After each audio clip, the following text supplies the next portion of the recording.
The world is full of wonderful creatures. Some of them are still unknown and some are declared myths. However, this lucky man gets a personal letter from a mythical creature who needs his urgent help. Sir Lionel Frost is a young man with a huge curiosity for discovering new creatures. Despite his talent and hard work, he hasn't gotten any recognition. Today, he's going after a sea creature. His assistant, Mr. Lint, advises him to give up as the sun is setting in already. Lionel is a determined man and he ignores what others say. After reaching the right location, he starts playing music as it is rumored to attract a special sea creature. Though it seemed unreal, the mysterious sea creature exists for real. It rises above the water and tries scaring away the humans. Lionel is more excited than afraid. He ties a rope around the fish and asks Mr. Lint to hold it while he takes a picture. The fish loses its temper and grabs Mr. Lint in its mouth. Lionel doesn't panic at all and jumps in the water to save his assistant. After they get back in the boat, the fish throws them out of the water. Unfortunately, the camera gets destroyed and the evidence is lost. Lionel is ready to go back in the sea to get another picture, but Mr. Lint resigns. He can't risk his life every day. Lionel feels disheartened and he picks up a random letter out of the hundreds of mails sent to him. It turns out to be a jackpot. Someone has given him the address to find an actual Bigfoot. Lionel grabs the footprint he had saved and rushes to the organization named Society of Great Men. He interrupts the meeting to announce his discovery. The society is led by Lord Pigot Dinsby, who hates Lionel because he always brings useless or incomplete research work. But Lionel is determined to make a remarkable discovery and become a member of the Society of Great Men. Lord Pigot makes fun of him and claims that Bigfoot is just a myth. There's no way anyone can prove its existence. In response, Lionel challenges Lord Pigot. If he succeeds in proving Bigfoot's existence, Lord Pigot has to accept him from the Society of Great Men, otherwise he will not show his face again. Lord Pigot accepts the challenge as he has nothing to lose. However, he doesn't want to take any risk. Though he doesn't say it publicly, Lord Pigot knows that Lionel is a talented man who can achieve the impossible. To assure that he doesn't succeed, Lord Pigot hires a thug to kill Lionel. Meanwhile, Lionel gets on his ship towards a great discovery. He reaches the other city and walks to the middle of the forest that was mentioned in the letter. He suddenly notices a giant peeking through the trees. Lionel runs after him and finally witnesses the great creature with his eyes. It's Bigfoot. He's real. The more astonishing fact is that the beast can actually speak English. He can also read and write. The letter Lionel received was also written by Bigfoot. He takes Lionel to his cave as he wants his help. Bigfoot read about Lionel in the newspaper. His interest in mythical creatures is what Bigfoot needs. He is lonely as he is the last member of his species. But then he learned that Bigfoots and Yetis are cousins. He wants to join their family and Lionel is the one who can help Bigfoot in finding them. In return, Bigfoot will provide him all the evidence Lionel needs for his research. It's a fair deal. Lionel knows the perfect plan to find the Yetis. His late friend and a great researcher Aldous Fortnight had designed a map to find the mythical snow creatures. He died during his journey to the Himalayas, but his map is still protected by his wife as it was the last thing Aldous held in his hands. However, Lionel is not in good terms with Aldous's wife Adelina as she was also Lionel's ex-girlfriend. Despite this fact, Lionel wants to try convincing her. But first, he needs a fake identity for Bigfoot. He still has the papers of Mr. Lint, so he decides to use them after replacing the T with K. So now Bigfoot is called as Mr. Link. Lionel covers the beast with a cloth and gets in a bar to find a place to spend the night. The thug named Stenk, whom Lord Pigot hired, has reached the bar.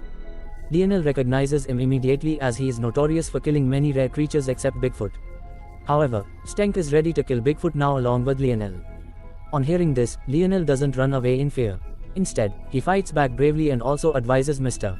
Link to defend himself. They both survive, but Lionel fails to catch Stenk and the notorious criminal disappears in thin air. The next morning, Lionel goes to meet Adelina and tells Mr. Link to wait outside. Adelina is not happy to see Lionel. He didn't even come to Aldous's funeral and now he appeared just for his selfish needs. Adelina reminds Lionel that he left her alone while Aldous stood beside her side. When he died on the snowy mountain, he was holding the map tightly in his hand. It's an important memory of him and Adelina can't give it away. Lionel offers to pay money and the statement makes Adelina more angry. She kicks him out for the house, but he comes again during the night. When everyone is asleep, Lionel and Mr. Link break into the house and they try cracking the locker. Mr. Link decides to take the whole locker out of the window, but the noise wakes up everyone. Adelina rushes to catch them, but Lionel and Mr. Link runs away in time along with the map. The next morning, they disguise themselves as ladies to get away from Adelina, but she finds them anyway. She has brought a gun to threaten Lionel but gets interrupted by Stenk. He shoots blindly and Lionel and Adelina hide away along with Mr. Link. Adelina is fed up with the lonely walls of her house. She also wants to join Lionel's journey and he is not in a position to say no. Lionel pretends that he is on the train and Stenk gets tricked while Lionel chooses an alternative route to his destination. On the way, he discusses the map with his team. After passing through New York and London, they will reach the European continent and then travel through India. From there, they can have a comfortable journey to the Himalayas and reach their destination, which is known as Shangri-La.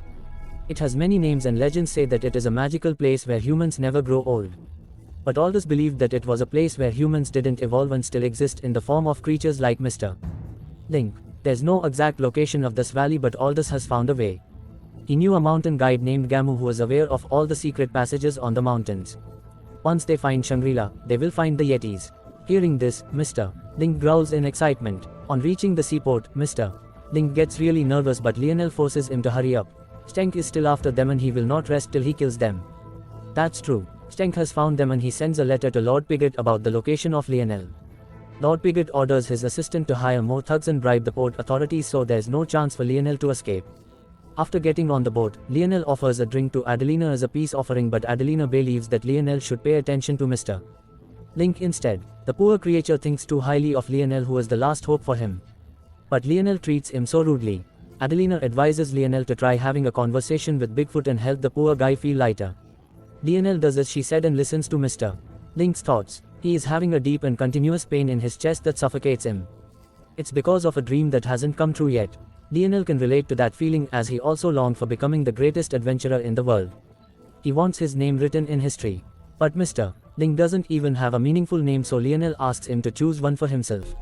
Mr. Link mentions a prospector named Susan who visited his cave one day.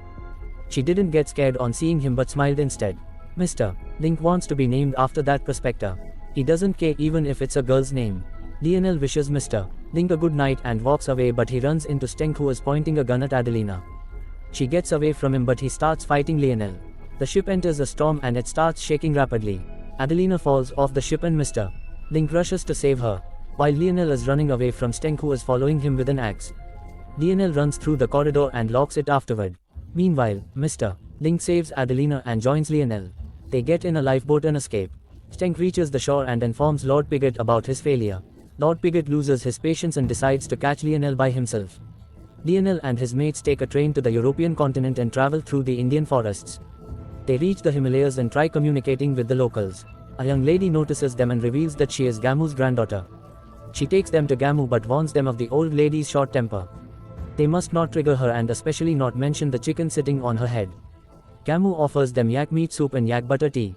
They both taste awful, but they had to eat to keep Gamu satisfied. Lionel finally asks about the lost valley, but Gamu says the valley is not lost. It's hidden by itself and the people looking for it are lost. She refuses to cooperate at first, but Lionel explains that he just wants Mr. Link to find his family. Gamu agrees to help and gives direction to her daughter. Lionel and his mates leave for their destination, but Lord Piggott also finds Gamu. He threatens to kill her grandson and forces her to reveal the directions to Shangri-La. Mr. Link gets really excited to see the footsteps of the Yetis. He rushes to his lost cousins and offers a handshake. The Yetis are more rude than expected and they take the guests to their elder Yeti. She recognizes Mr. Link as their cousin, but she isn't happy to see him. She takes them to show the hidden valley of Shangri-La, which people believe to be a myth. Afterwards, she addresses that this heavenly place only belongs to the Yetis and there's no place for Mr. Link. But she can't let them return as their valley must be kept a secret. The elder orders her guards to throw Mr. Link and his mates inside the inescapable pit of isolation. Mr. Link quietly lies in a corner while Lionel is worried that he will not get accepted in the society of great men. Adelina gets angry at Lionel's selfish behavior. Mr. Link has lost his will to live, but Lionel is only thinking about a stupid club. Why does he even want to be with the people who don't like him or believe what Lionel believes in? Adelina says that Lionel and Mr. Link are the same, as they want to fit in a place where they don't belong. The great man Lionel is just a myth. This statement triggers Lionel and he gets up to prove himself. He promised Mr. Link to find a place for him and he will. Mr. Link throws Adelina outside and she helps them climb up too. They run away from the palace and reach the ice bridge, but Lord Piggott is on the other side. He declares that Lionel will never get accepted in the society of great men, but Lionel doesn't want that anyway. He has enjoyed great adventures and found a great friend. This matters more than the stupid club. Lord Piggott gets angry and shoots on the bridge. He wants Lionel to die here so no one will know about his great discoveries. But the action backfires and Lord Piggott falls down himself while Lionel is hanging down on the other end along with his mates. Stenk can save them, but he refuses to do so out of personal grudge. The karma instantly and Stenk falls down himself while Lionel climbs up along with his mates. He offers Adelina to take a new start with him, but right now she wants to discover herself. After saying goodbye to her, Lionel and Mr. Link return home. This is not the end but the start of endless adventures. Lionel and Mr. Link don't need others to accept them. They will create an identity of their own. You don't need anyone's approval to know your worth. You can do great things just by being yourself. Friends, if you really like the movie explanation, please like and subscribe the channel and comment me on which movie you like to explain by me. Till then, take care. See you soon in next video.